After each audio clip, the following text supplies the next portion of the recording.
Hello, everyone. I'm Father Mike Moran, the new pastor of St. James Parish in Menomonee Falls. I moved in here at the end of June when Father Art retired.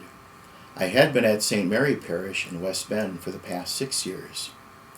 Advent is a season of longing and expectation. I had been longing and hoping to come to St. James since 1999. I was invited to the dedication of the new church by Father Jean. After the Mass, I told Father Jean that someday I'd like to be assigned here. And so my wish has come true some 12 years later. I'm grateful to be a part of such a lively and caring parish. The thing that first appealed to me the most was the music at Mass. How spirited and lively and upbeat it is. I hope you are able to experience this over the Christmas break. I'd enjoy it if you'd come up to me to introduce yourself to me before or after Mass. I hope you are enjoying this 4-week online Advent retreat. For my reflection, I've placed a little display here on the front of my desk. One of my favorite saints in our Catholic tradition is St. Francis of Assisi. In the course of his life's journey, Francis grew more and more in identifying with Jesus Christ. Did you know that St. Francis is the one who started the custom of setting up a creche or nativity scene expressing the humble birth of Jesus? The first one St. Francis did was in Italy.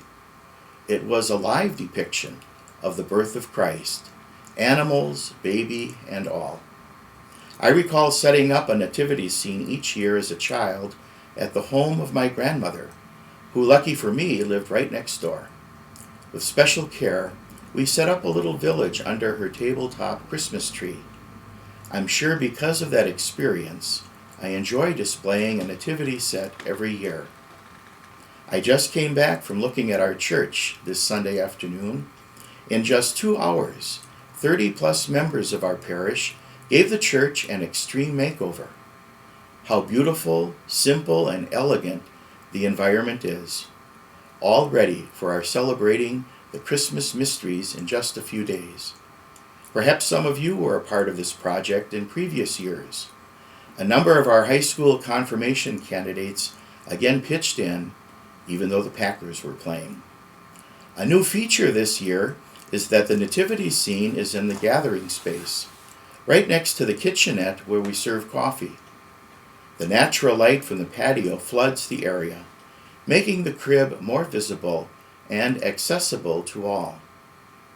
When I was 18, it first began to dawn on me how awesome is the mystery that God, the Almighty, should actually become a human being, that he would experience every dimension of life in this world that you and I experience. Think about it.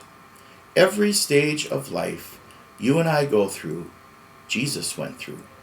Being born and growing through infancy and childhood, dealing with the challenges of coming of age through adolescence and young adulthood. Yes, it's true, he's also God, but being God did not give him a special edge on us. We've come to believe through the centuries that he was fully and truly human. That's good news to ponder as we deal with challenges, obstacles, joys, and a whole host of feelings. It's worth carving out a little silence and solitude to soak in the Christmas mystery of God made human. Emmanuel, God is with us.